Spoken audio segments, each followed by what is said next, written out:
प्रमुख हिस्से हम आपके सामने यहाँ पर कर रहे हैं हमारे वीडियो वॉल पर। अगर इनके बिंदुओं को देखेंगे तो इसमें कहा गया है कि भारत अमेरिकी रिश्तों का व्यापक वैश्विक रणनीतिक साझेदारी के उच्च स्तर पर पहुंचाए जाने का इसमें स्वागत किया गया है। इसके साथ ही राष्ट्रपति डोनाल्ड ट्रंप की फरवरी 2020 की भारत यात्रा के दौरान रिश्तों को ऊंचे स्तर पर ले जाया गया था। ये ऐसा हुआ था अभी हाल ही में फरवरी में ऐसा हुआ था।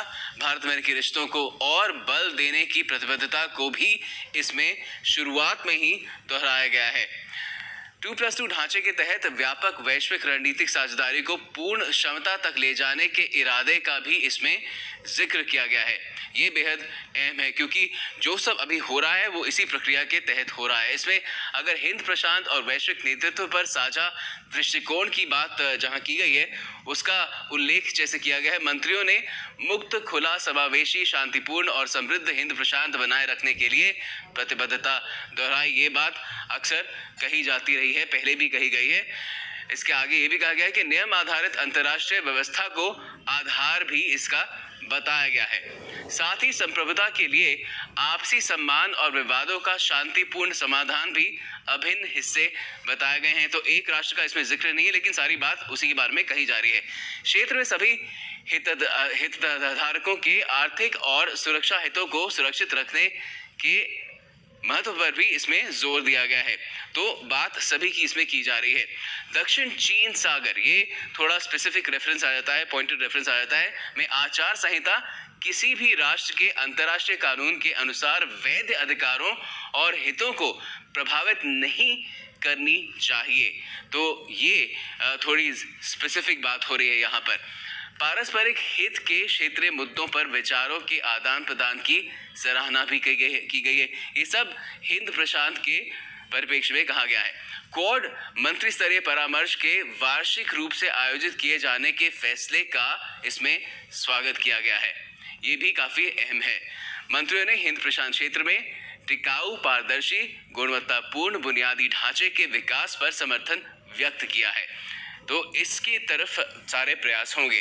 ब्लू डॉट नेटवर्क, ये बहुत अहम है, के तहत सहयोग करने के तरीके तलाशने पर इसमें सहमति जाहिर की गई है। इससे विकासशील और कम आय वाले देशों पर बढ़ते कर्ज पर, और किसका कर्ज बढ़ रहा है वो सभी को पता है, पर काबू पाने में मदद मिल सकती है।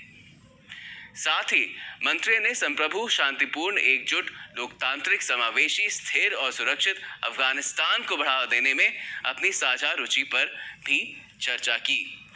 अफगानिस्तान नेतृत्व वाली और अफगान स्वामित्व वाली शांति प्रक्रिया का समर्थन का जिक्र भी इसमें शामिल है। ये सब वैश्विक नेतृत्व के अधीन आ रहा है। अफगानिस्तान के लिए भारत की विकास सहायता का भी इसमें काफ़ी उल्लेख किया गया है, उसकी सराहना की गई है। अफगानिस्तान में क्षेत्रीय कनेक्टिविटी को बढ़ाने के भारत के प्रयासों की इसमें सराहना की गई है।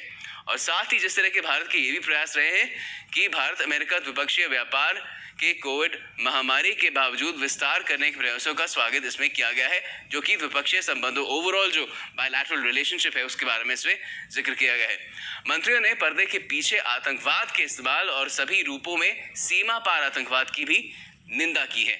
और इसमें सीधे सीधे बात पाकिस्तान की भी की गई है। मंत्रियों ने ये सुनिश्चित करने के लिए पाकिस्तान को आतंक के खिलाफ तत्काल, निरंतर और अपरिवर्तनीय कार्रवाई करने का आह्वान किया है। तो सीधे सीधे इसमें पाकिस्तान का जिक्र किया गया है।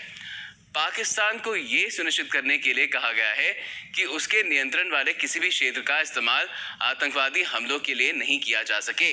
सीधा सीधा पाकिस्तान को ये एक तरह से दायित्व दिया गया है।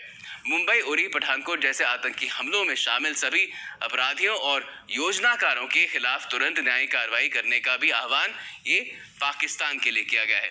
तो इस तरह के इसमें बातें हैं, शामिल की गई हैं। और इसके अलावा और जो कोविड को लेकर एक तरह से सहयोग चल रहा है, किस तरह से भारत और अमेरिका न सिर्फ टीकाकरण को लेकर लेकिन तमाम दवाइयों और बाकी चीज़ों को लेकर भी, कोविड को लेकर एक काफ़ी समावेशी सहयोग कर रहे हैं, उसके लेकर भी इसके बारे में कहा गया है। हम इसके बारे में चर्चा भी करेंगे।